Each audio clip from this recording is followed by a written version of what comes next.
Greetings to graduates across the nation. This is Lady Gaga. 2 weeks ago, I recorded a very different commencement speech to help celebrate the wonderful accomplishment that is your graduation.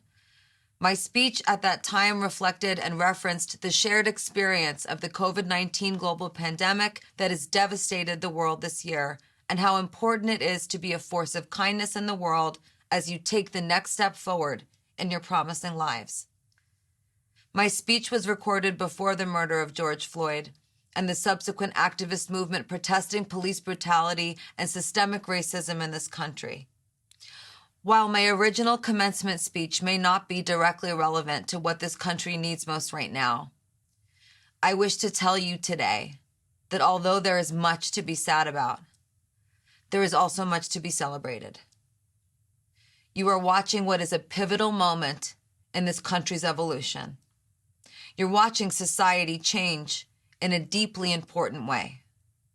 This change will be slow, and we will have to be patient, but change will happen, and it will be for the better. In rewriting my speech, I asked myself how I viewed racism in America as it relates to graduation. When I looked past the rage that I feel about the systemic oppression and physical and emotional violence that has tortured the Black community endlessly, my mind turned to nature. When I think about racism in America, I imagine a broad forest filled densely with tall trees. Trees as old as this country itself. Trees that were planted with racist seeds. Trees that grew prejudiced branches and oppressive leaves and mangled roots that buried and entrenched themselves deep within the soil, forming a web so well developed and so entangled that pushes back when we try to look clearly at how it really works. This forest is where we live. It's who we are. It's the morals and value system that we as a society have upheld and emboldened for centuries. I make this analog between racism and nature in this country because it's as pervasive and as real as nature. It is some part of everything the light touches. But in this moment, all of us are being invited to challenge that system and think about how to affect real change. I believe in my heart that the people who are going to make this change happen are listening to me speak right now.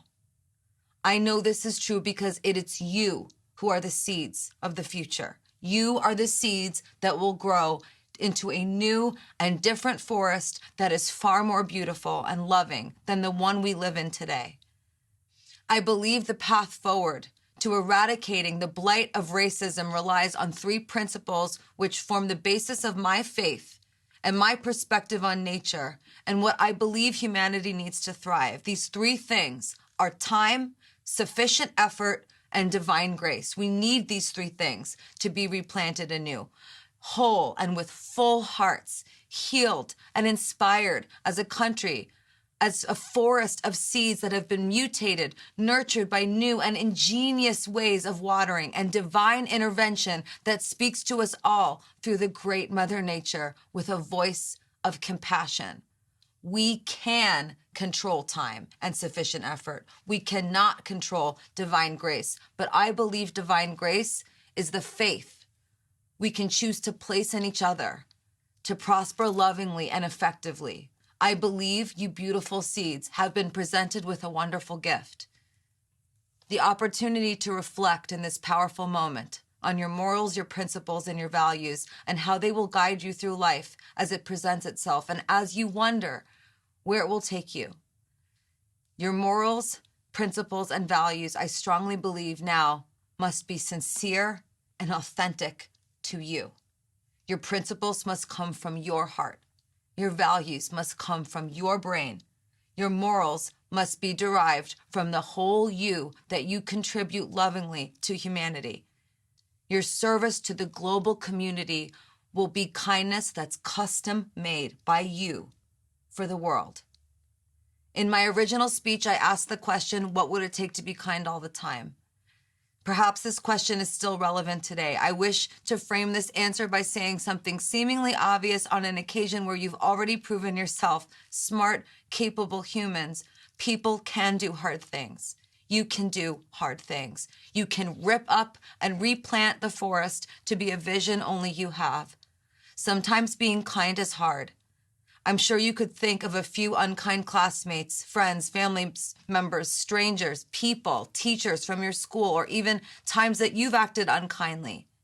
Even if you've witnessed, though, a lack of kindness, still, moreover, that does not cannibalize the ability for people to do hard things. So since being kind can mean doing a hard thing, sometimes even in the absence of kindness, people can still do the hard thing and be kind.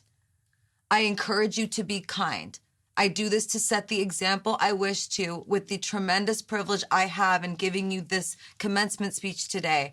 When I include that bit about kindness, that's me making sure during this moment between us that I am equipped with my morals, values, and principles for a very important topic. What do we do now? My answer of kindness is simple, but it's mine. Because right now, more than usual, we're trying to talk to each other.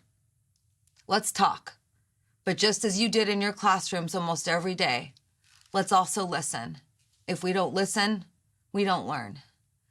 Congratulations to the class of 2020.